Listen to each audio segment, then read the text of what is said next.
नितुंजी नाम का एक गांव था जहां पर अनिल नाम का आदमी पकौड़ा बेचा करता था। अनिल अपनी पत्नी निशा के साथ रहा करता था। ठीक अनिल के पकौड़े की दुकान के सामने कुलदीप नाम के व्यक्ति ने चाय और शहर की प्रसिद्ध ओरियो बिस्किट बेचना शुरू की थी। कुलदीप और अनिल एक दूसरे से ईर्ष्या करते थे। एक दिन कुलदीप और अनिल रास्ते में मिले। अरे भाई अनिल, पकौड़े कैसे बिक रहे हैं तुम्हारे? अरे भाई तुम्हें क्या बताऊं, जब से तुम ये शहर की ओरियो नाम के बिस्किट लेकर आए हो ना, तब से सबको चाय के साथ इसी बिस्किट को खाना है। अब क्या बताऊं अनिल भाई, धंधा तो मेरा भी अच्छा नहीं चल रहा है। कभी आपके पास ज्यादा ग्राहक आ जाते हैं तो कभी मेरे पास। एक काम कीजिए, अपने पकौड़े को बेचना बंद कर दीजिए। अरे कैसी बातें कर रहे हो भाई, मेरी दुकान तुमसे पहले शुरू हुई थी, इसीलिए तुम अपनी दुकान बंद करो। मैं तो नहीं बंद करूंगा अपनी दुकान। तो फिर मैं भी बंद नहीं करूंगा अपनी दुकान। दोनों एक दूसरे से झगड़कर अपनी अपनी दुकान पर चले जाते हैं।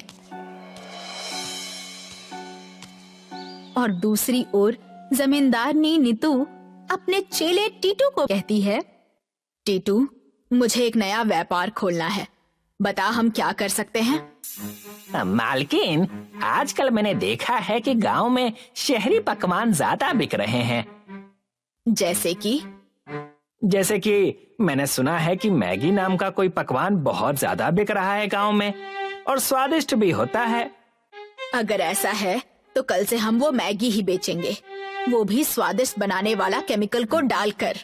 जा टीटू, मैगी की सामग्री ले आ और अपने गुल्लू से, जो दूसरे गांव में दवाई बेचा करता है, उसे खाने को स्वादिष्ट बनाने वाली दवाई ले आ।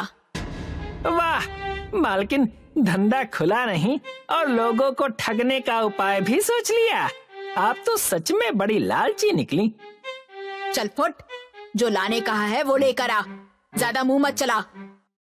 टीटू सामान लेने चला जाता है और शाम तक सारा सामान लेकर आ जाता है। अगली सुबह जमींदारनी गांव में मैगी बेचने लगती है।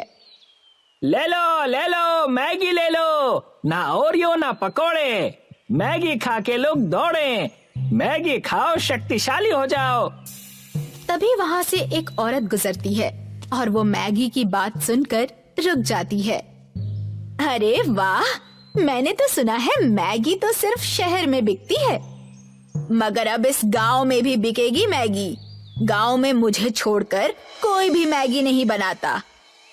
अगर ऐसा है तो लाओ एक प्लेट मैगी खिलाना। हाँ, अभी खिलाती हूँ। ए टीटू, एक प्लेट मैगी लगा दे। टीटू उस औरत को एक प्लेट मैगी देता है और वो औरत उस मैगी को खा के बहुत खुश होती है। ये तो बड़ी ही स्वादिष्ट है, इससे पहले मैंने ऐसा कोई स्वादिष्ट पकवान नहीं खाया है। आज से हर दिन एक प्लेट मैगी जरूर खाऊंगी। मैगी काफी स्वादिष्ट थी क्योंकि जमींदारनी उसके अंदर स्वादिष्ट पकवान बनाने वाली दवाई डालती थी, मगर इस बात से गांव के लोग अनजान थे। धीरे धीरे गांव के सभी लोग जमींदारनी के मैगी के ठेले पर ही अपना नाश्ता और कई बार खाना भी खाया करते थे। अनिल और कुलदीप के ग्राहक ना के बराबर हो चुके थे, इसलिए एक दिन कुलदीप अनिल के पास जाता है और उससे कहता है, अरे अनिल भाई, आजकल धंधा कितना हो रहा है? अब क्या बताएं, धंधा तो ना के बराबर चल रहा है। सब उस जमींदारनी की मैगी के कारण हुआ है। अनिल भाई, मुझे लगता है हमें एक बार जाकर वो मैगी खानी चाहिए। हाँ, चलो जाकर खा के आते हैं।